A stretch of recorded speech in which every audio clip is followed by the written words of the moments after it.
சரி, இன்னைக்கு அங்கிள் வந்து உங்களுக்கு சின்னதாக பைபிளை பற்றி சொல்லித்தரப்போம். சரியா? தேவன் வந்து உங்களை ரொம்ப நேசிக்கிறார். தேவன் என்ன செய்யறாரு? உங்களை இந்த உலகத்துல நீங்க வந்து உங்களை யாரெல்லாம் நேசிக்கிறாங்கன்னு நீங்க நினைக்கிறீங்களோ எல்லாரையும் பார்க்கணும் ஏசப்பா வந்து உங்களை அதிகமா நேசிக்கிறார். இன்னொன்று உங்களுக்கு தெரியணும், இந்த தேவன் தான் உங்களை படைத்தவர்.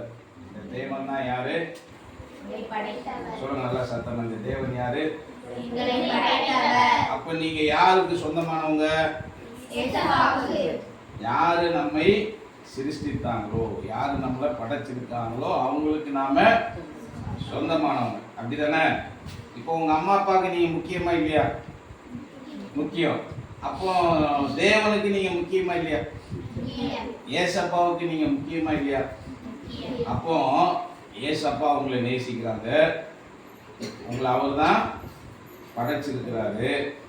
எல்லாத்துக்கும் மேல நீங்க வந்து அவருக்கு ரொம்ப ரொம்ப ரொம்ப முக்கியம். ஒரு ஆமீன் சொல்லுங்க.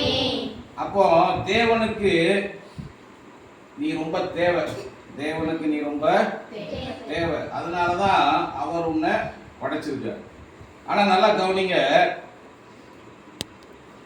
இன்னைக்கு நம்ம அம்மா அப்பா கூட நம்ம பேசுற அளவுக்கு நெருக்கமான உறவு தேவனோட நமக்கு இருக்கா? அந்த அளவுக்கு நம்ம பழகுறோமா? இல்ல. ஏன்? அப்போ ஆதியாமத்துல நம்ம பார்க்குறோம்ல, ஏதேன் தோட்டத்துல ஏதோ ஒரு பிரச்சனை நடந்துருச்சு. ஏதேன் தோட்டத்துல என்ன பிரச்சனை நடந்துச்சு? தேவனோடு இருந்த உறவை மனிதன் எடுத்துக்கொண்டான். தேவனோடு இருந்த உறவை மனுஷன் என்ன செஞ்சான்? உறவு நல்லா தான் இருந்துச்சு. அவரை மாதிரியே தேவன் படைச்சாரு, அவருடைய ரூபத்தின் வழியே படைச்சாரு, அவங்கள வந்து சந்திச்சாரு, அவங்களோட பேசினாரு, எல்லாம் நல்லா தான் இருந்துச்சு. நாம் ரொம்ப முக்கியம்தான் அவருக்கு. அவர் ரொம்ப நம்மளை என்ன செய்கிறாரு? நேசிக்கிறாரு. பாப்பா கவனிக்கிறியா? அவர் நேசிக்கிறாரு. ஆனால் ஏதோ ஒன்று என்ன செஞ்சிருச்சாங்க? பிரச்சனை வந்துருச்சு. என்ன பிரச்சனை வந்துச்சுன்னா, கவனிக்கிறீங்களா? தேவன் வந்து நாம் அவருக்கு பிரியமாக வாழணும்னு எதிர்பார்க்கிறார். நாம் வாழணும்னு அவர் எப்படி எதிர்பார்க்கிறாரோ அந்த தரத்தின்படி நாம் என்ன செய்யல? வாழலை.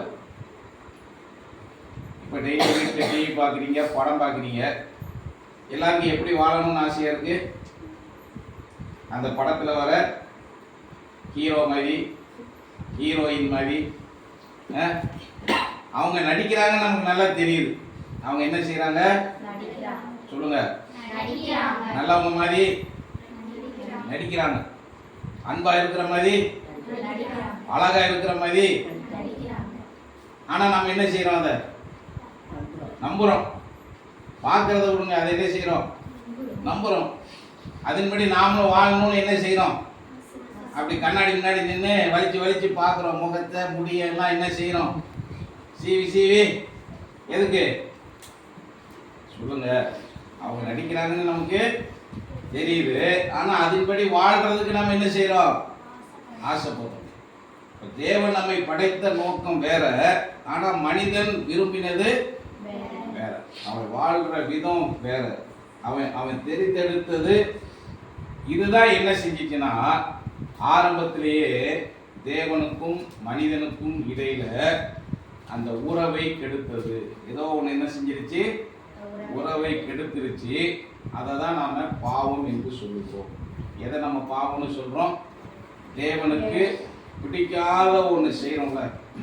அவர் தான் நம்ம சிருஷ்டித்தார்னு சொன்னேன், நம்ம படைச்சார்னு சொன்னேன். படைச்சதுக்கு ஒரு நோக்கம் இருக்கணுமா இல்லையா? பெற்றவங்க என்ன சொல்றாங்க நம்மள? இப்படி செய்யு, இப்படி செய்யாத, இப்படி பேசு, இப்படி பேசாத. அவங்களுக்கு தெரிஞ்ச நிறைய சொல்லி கொடுக்குறாங்க இல்லையா? அப்போ தேவன் நம்மளை படைச்சிருக்காருல, அவர் ஏதாவது யோசிச்சிருப்பாரா இல்லையா? நம்ம வாழ்க்கை பிடிச்ச ஒரு நோக்கம் வச்சிருப்பாரா இல்லையா? நாம் எப்படி பேசணும்னு அவர் நினைப்பாரா இல்லையா? எப்படி வாழணும்னு நினைப்பாரா இல்லையா? எதையுமே மனுஷன் என்ன செய்யல? புரிந்து கொள்ளலை. தேவனுடைய இருதயத்தை மனிதன் என்ன செய்யல? புரிந்து கொள்ளலை. அதனால தேவனுக்கும் மனுஷனுக்கும் இருந்த உறவு என்ன செஞ்சிருச்சு? ஒரு விரிசல் வந்துருச்சு. உறவு என்ன செஞ்சிருச்சு? கெட்டு போயிருச்சு. இப்போ கவனிங்க, இது இப்படியே விட்டுடலாமா உறவை? நான் என்ன சொன்னேன்? தேவன் நம்மை நேசிக்கிறாரு. இந்த உலகத்தில் இருக்க எல்லாரையும் காட்டிலும் இந்த தேவன் என்ன செய்யறாரு? அதிகமா நம்மள நேசிக்கிறாரு. இப்போ அவருக்கும் நமக்கும் உறவு என்ன செஞ்சிருச்சு? உடஞ்சி போச்சு. இதை இப்படியே விட்டுறக்கூடாதுன்னு சொல்லி தேவன் என்ன செஞ்சார்னா, அவருடைய ஒரே மகனாகிய இயேசு கிறிஸ்துவை இந்த உலகத்துக்கு அனுப்புனார். தேவன் யார் அனுப்புனாரு? தேவன் என்ன செய்தாரு? அவர் ஒரே மகனை இந்த உலகத்துக்கு அனுப்பினார். எதுக்கு அனுப்பினார்னா, உடைந்து போன அந்த உறவை சரி செய்வதற்காக. கவனிக்கிறீங்களா? என்ன கவனிக்கிறீங்களா எல்லாரும்? உடைஞ்சு போன அந்த உறவை சரி செய்யறதுக்காக தேவன் அவருடைய ஒரே மகனை இந்த உலகத்திற்கு அனுப்பினார். அந்த மகன் பெயர் தான் நம்ம இயேசுன்னு சொல்றோம். அந்த இயேசு இந்த உலகத்துல வந்து என்ன தெரியுமா செஞ்சாரு? நம்ம யாரும் தேவனை நேர்ல பார்க்கல. அப்ப தேவன் இந்த உலகத்திற்கு வந்தா எப்படி வாழ்வாரோ அப்படி வாழ்ந்து காமிச்சார். எப்படி வாழ்ந்து காமிச்சாரு? தேவன் எப்படி இருப்பாருங்கிறத வாழ்ந்து காமிச்சாரு. அதே நேரத்துல ஒரு மனிதனா நாம எப்படி வாழணுங்கிறதே அவர் என்ன செஞ்சார்? வாழ்ந்து காமிச்சார். இப்படி செய்ய, இப்படி செய்யாத, இப்படி பேசிக்கிட்டே இருந்த தேவன் ஒரு நாள் என்ன செஞ்சாருன்னா, அவரே மனுஷனா வந்து பிறந்து அதை எப்படி வாழணும்னு என்ன செஞ்சாரு? வாழ்ந்து காமிச்சாரு. ஒரு மனிதன் எப்படி தேவனை பிரியப்படுத்த முடியும், ஒரு மனிதனா என்னெல்லாம் நாம செய்யணும், ஒரு மனிதன் எப்படி பாவத்தை மேற்கொள்ள முடியும், ஒரு மனிதன் எப்படி எல்லாரையும் நேசிக்க முடியும், எப்படி அரவணைக்க முடியும், எப்படி மன்னிக்க முடியும், தேவனுக்கு பிரியமா எப்படி வாழ முடியும்னு எல்லாத்தையும் ஏசப்பா என்ன செஞ்சாங்க? வாழ்ந்து காட்டிட்டு கடைசியில நாம செஞ்ச தவறுகளுக்கு தண்டனையை அவர் ஏற்றுக்கொண்டு சிலுவையில் என்ன செஞ்சார்? அவர் நமக்காக ரத்தம் சிந்தி மரிச்சு அவர் அடக்கம் பண்ணாங்க. 3வது நாள் தேவன் என்ன செஞ்சாரு? அவருடைய மகனை உயிரோடு எழுப்பி இருக்கிறாரு. இன்னைக்கு அவர் என்ன செய்யறாருன்னா, நமக்கு பரலோகத்துல நல்ல ஒரு இடத்தை அவர் ஆயத்தம் பண்ணுகிறார். போகும்போது என்ன தெரியுமா சொல்லிட்டு போனார்? நான் திரும்பி வந்து உங்களை அந்த இடத்துக்கு என்ன செஞ்சிருவேன்? நான் கொண்டு போயிடுவேன். அப்ப இயேசு கிறிஸ்து எதுக்கு இந்த உலகத்துல வந்தாரு? தேவனுக்கும் மனிதனுக்கும் அந்த இழந்து போன அந்த உறவை புதுப்பிக்கிறதுக்கு தான் ஏசப்பா என்ன செஞ்சாங்க? இந்த உலகத்திற்கு வந்தாங்க. இப்ப இதுவரைக்கும் நமக்கு தெளிவா புரிஞ்சிருச்சா? மனிதனை தேவன் படைச்சாரு. மனிதன் பாவம் செஞ்சு உறவை இழந்து போனான். அந்த உறவை மீட்டெடுக்கிறதுக்கு ஏசப்பா திரும்ப இந்த உலகத்துல வந்தாங்க. நாம செஞ்ச தவறுகளுக்கும் தண்டனை அவர் ஏற்றுக்கிட்டு உடஞ்சி போன உறவை என்ன செஞ்சிட்டாங்க? சரி செஞ்சிட்டாங்க. சரியா போச்சா? இப்ப நாம செய்ய வேண்டியது என்ன? இப்ப அவர் செய்ய வேண்டியதெல்லாம் கரெக்டா செஞ்சிட்டாரா இல்லையா? இப்ப நாம செய்ய வேண்டியது என்ன? ஏசப்பாவுக்கு பிரியமா வாழணும். அப்புறம் கீழ்ப்படியணும். முதல்ல நம்ம என்ன செய்யணும்னா, இயேசு சிலுவையில் நமக்கு செய்தவைகளை நாம் நம்ப வேண்டும். எனக்காக, என்னுடைய பாவத்திற்காக ஏசப்பா சிலுவையில் அடிக்கப்பட்டாங்க. அவருடைய ரத்தத்தினால எனக்கு மீட்பு கிடைக்குது. அவர் சிலுவையில் அடிக்கப்பட்டதுனால தான் எனக்கு பாவ மன்னிப்பு கிடைக்குது. நான் என் பாவங்களுக்கு ஒரு தடவை ஜெபிச்சிட்டேன்னா அதுக்கப்புறம் நான் குற்ற மனசாட்சியோடு வாழ வேண்டிய அவசியம் இல்லை. ஏன்னா இயேசுவே என் பாவத்துக்காக என்ன செய்யப்பட்டுட்டாரு? தண்டிக்கப்பட்டுட்டாரு. இன்னைக்கு நீங்களும் நானும் என்ன தெரியுமா செய்யணும்? அந்த உடைஞ்சு போன உறவை ஏசப்பா மூலமா நம்ம என்ன செய்யணும்? நாம புதுப்பித்து கொள்ளணும். ஏசப்பாவை நாம பின்பற்றுகிறதற்கு ஆரம்பிக்கணும். பின்பற்றுறதுனா என்ன தெரியுமா? உங்களுக்கு புரியுற மாதிரி சொல்றேன். தினந்தோறும் இந்த ஏசப்பாவோட நீங்கள் பேச வேண்டும். அதை தான் நம்ம என்ன சொல்லி கொடுக்குறோம்? டெய்லியும் ஜெபம் பண்ணுங்க. ஜெபம் பண்றது என்னது? ஏசப்பாவோட டெய்லியும் பேசுகிற அனுபவம் நமக்கு வரணும். 2வது, இயேசுவை பின்பற்றுறதுக்கு நம்ம என்ன செய்யணும்? டெய்லியும் உங்களுக்கு கொடுத்துருக்கிற பைபிளை நீங்கள் வாசிக்கணும். டெய்லியும் உங்களுக்கு கொடுத்துருக்கிற புதிய ஏற்பாட்டை நீங்கள் வாசிக்கணும். அதை ஏன் வாசிக்கணும்னா, அது மூலமாக ஏசப்பா உங்களோட பேசுவாங்க. முதல்ல நீங்கள் என்ன செஞ்சீங்க? ஏசப்பாவோட பேசுனீங்கல்ல, இப்போ ஏசப்பா உங்களோட பேசணுமா இல்லையா? இதுதான் ஏசப்பாவுடைய வார்த்தை, இதுதான் தேவனுடைய வார்த்தை. இதை நீங்க படிக்கும்போது இது மூலமா ஏசப்பா உங்களோட பேசுவாங்க. எங்களுக்கும் இது மூலமா ஏசப்பா என்ன செய்யறாங்க? பேசுறாங்க. டெய்லியும் படிக்க படிக்க படிக்க இதை செய்ய, இதை செய்யாத, நீ இப்படி இருந்துட்ட, இப்படி இருக்காத, நீ இப்படி செய்யும் போதுதான் இந்த உறவு சரியாகும்னு சொல்லி ஏசப்பா டெய்லி எங்களோட என்ன செய்யறாங்க? பேசுறாங்க. அதே மாதிரி நீங்களும் என்ன செய்யணும்? ஏசப்பாவோட முதல்ல பேசணும். ரெண்டாவது இந்த பைபிளை வாசிக்கும் போது ஏசப்பா உங்களோட பேசுறதை நீங்க உணரணும், கேட்கணும். மூணாவது, வாசிக்கிறதோட நின்றக்கூடாது. எதை இந்த வேதத்திலிருந்து நீங்க கற்றுக்கொண்டீங்களோ அதன்படி வாழ்வதற்கு நீங்கள் முயற்சி செய்ய வேண்டும். அதன்படி நீங்க வாழ்வதற்கு என்ன செய்யணும்? ஒரே நாள் எல்லாத்தையும் நம்ம வாழ்ந்துட முடியாது.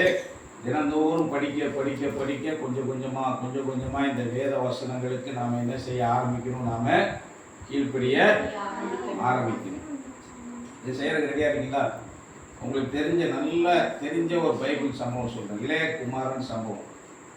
கெட்ட குமாரன் சொன்னா தெரியுமா? இளைய குமாரன் சொன்னா தெரியுமா? ஒரு அப்பாவுக்கு 2 பசங்க இருந்தாங்க. அந்த சம்பவம் உங்களுக்கு தெரியல, அந்த கதை உங்களுக்கு தெரியல. அது ரொம்ப எளிமையான ஒரு கதை.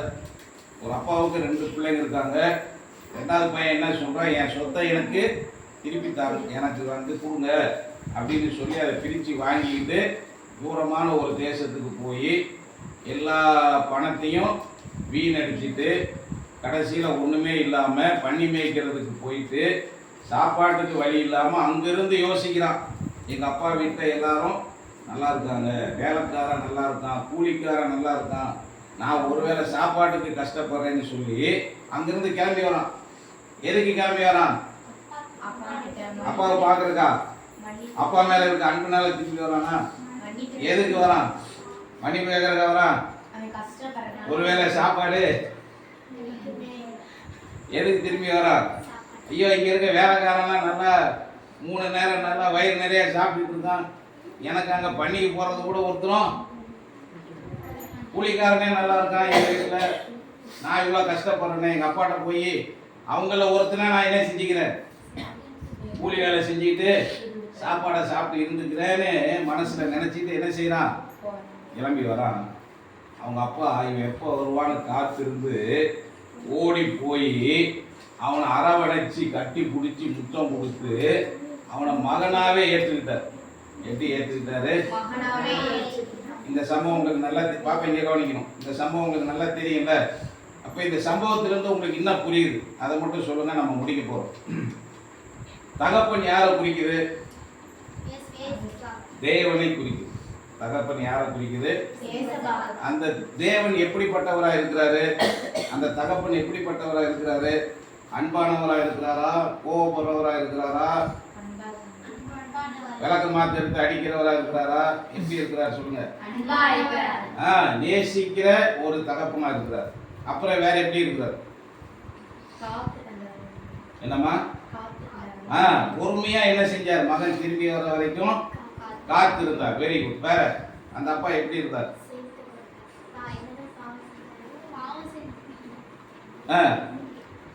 முழுமையாய் மன்னித்தார். அப்பா என்ன செஞ்சாரு? வாடா மகனே, நான் இன்னைக்காவது ஒரு நாள் என்ன செஞ்சுக்கிறேன், அவனுக்கு மொத்தமா வச்சுக்கிறேன் அப்படின்னு சொல்லாம உள்ள வரும்போதே என்ன செஞ்சாரு? அவனை மன்னிச்சார். திரும்பவும் என்ன செஞ்சார்னா நீங்க சொன்ன மாதிரி அவனை ஏற்றுக்கொண்டார். அவன் வெளியில போகும்போது எப்படி அவருடைய மகனா இருந்தானோ அப்படியே அவன் என்ன செஞ்சார்? ஏற்றுக்கொண்டார்.